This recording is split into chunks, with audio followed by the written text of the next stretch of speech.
بسم اللہ الرحمن الرحیم۔ پیارے ناظرین محترم، السلام علیکم۔ میری تمام دوستوں سے التجا ہے کہ پلیز وہ چینل کو سبسکرائب ضرور کر دیا کریں، کیونکہ میں بہت محنت سے ویڈیو بناتا ہوں۔ میں کوشش کرتا ہوں کہ میں جو بات بیان کر رہا ہوں اس کے حساب سے میں تصویر ایڈجسٹ کروں۔ مجھے ایک ویڈیو بنانے میں 2 سے 3 دن محنت کرنی پڑتی ہے، اس لیے آپ سے ریکویسٹ ہے کہ آپ ایک چھوٹا سا کلک کر کے میری حوصلہ افزائی کر دیا کریں، میرے چینل کو سبسکرائب ضرور کر دیا کریں۔ حضرت لوط علیہ السلام حضرت ابراہیم علیہ السلام کے بھائی حران بن تارک کے بیٹے ہیں۔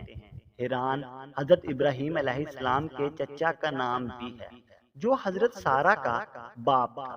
پہلے زمانے میں گھر کے کئی افراد کا ایک ہی نام ہوتا تھا، بلکہ بعض اوقات باپ بیٹے کا ایک نام اور کبھی بہن بھائی کا ایک نام بھی ہوتا تھا۔ جب حضرت ابراہیم علیہ السلام کو آگ نے کچھ تکلیف نہ دی تو یہ معجزہ دیکھ کر حضرت لوط علیہ السلام ایمان لے آئے۔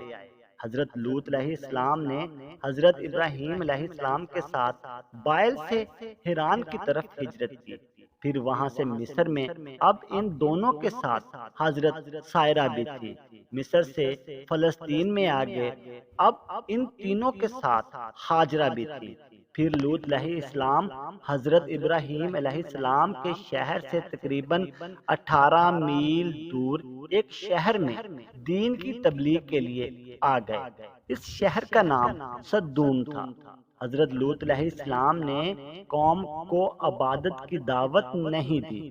حضرت لوط علیہ السلام نے قوم کو صرف برائیوں سے باز رہنے کی تبلیغ دی، لیکن ان کو عبادت کرنے کی دعوت اس طرح نہیں دی جیسے حضرت ابراہیم علیہ السلام دیا کرتے تھے۔ اس کی وجہ یہ تھی کہ حضرت ابراہیم علیہ السلام نے قوم کو اللہ تعالیٰ کی وحدانیت اور عبادت کی تبلیغ فرما دی تھی، اور یہ بہت مشہور ہو چکی تھی۔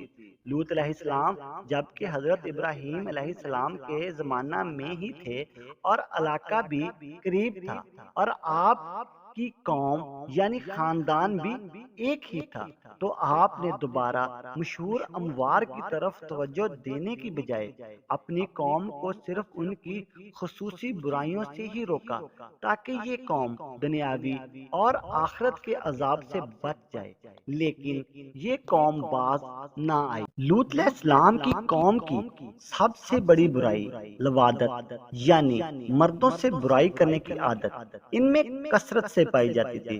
مسافروں اور گزرنے والوں کے رستے میں بیٹھ جانا، ان کا رستہ روکنا اور زبردستی ان سے برائی کرنا، رستے میں بیٹھ کر ڈاکہ زنی کرنا، لوگوں کو قتل کرنا اور ان کا مال لوٹنا ان کی بری عادات میں شامل تھا۔ مردوں کی محفل میں صرف اس لیے جانا کہ ان کو تاڑنا یعنی بعض کا بعض کو دیکھنا اور برائی کے لیے انتخاب کرنا، کبوتر بازی یعنی پورا دن ان کو اڑانے اور شرط بازی لگانے میں گزار دینا۔ آج کے لوگوں میں بھی یہ برائی عام پائی جاتی ہے۔ اس کے علاوہ عورتوں کی طرح انگلیوں کے پورے مہندی سے رنگنا، ہاتھوں سے کنکریاں ادھر ادھر پھینکنا، گزرنے والوں کو تنگ کرنا، اسی طرح بندوق میں کنکریاں پھینک کر لوگوں کو ستانا، ایک دوسرے کو تھپڑ مارنا۔ ادھر سے ایک آیا، اس نے دوسرے کو تھپڑ مار دیا، اور ادھر سے دوسرا آیا تو اس نے اس کو تھپڑ مار دیا۔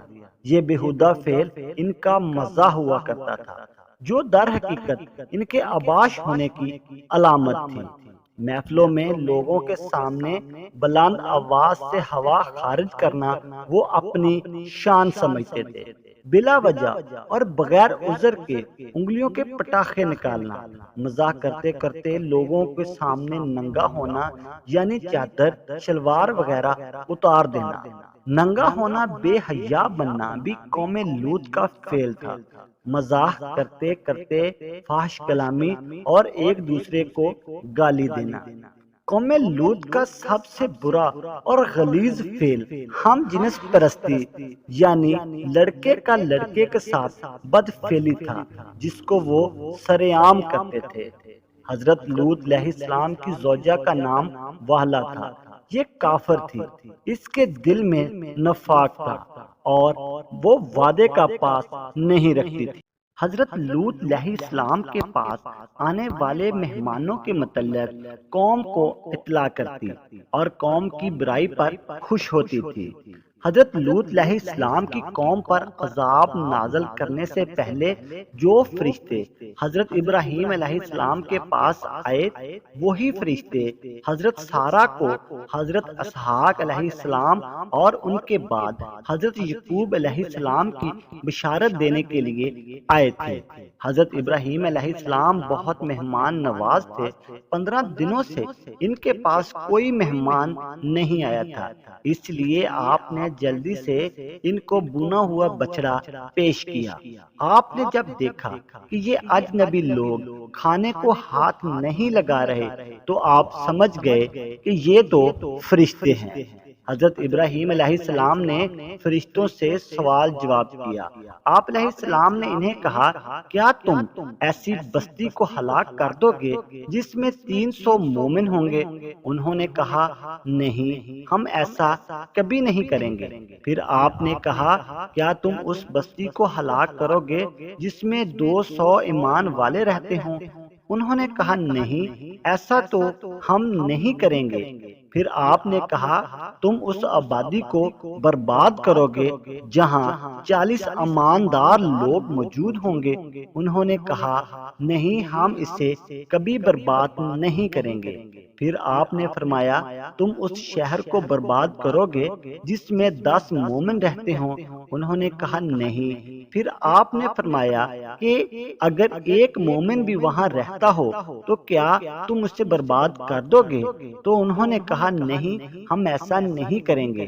تو آپ علیہ السلام نے فرمایا، اس میں تو لوط موجود ہیں۔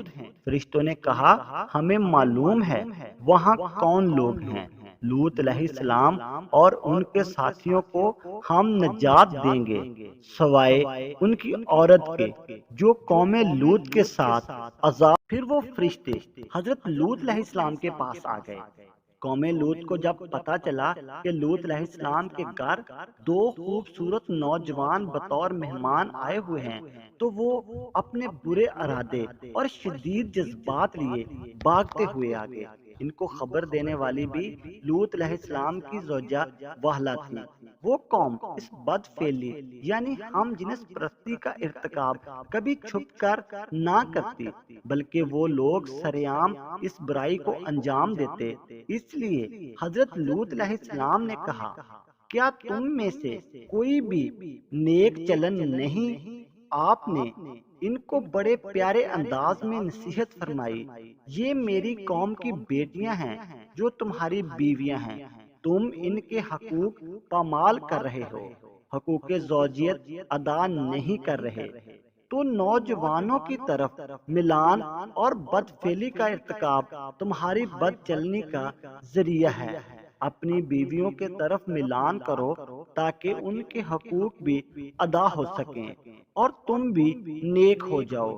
میرے یہ مہمان ہیں، ان کے ساتھ برائی کر کے مجھے اور رسوا نہ کرو۔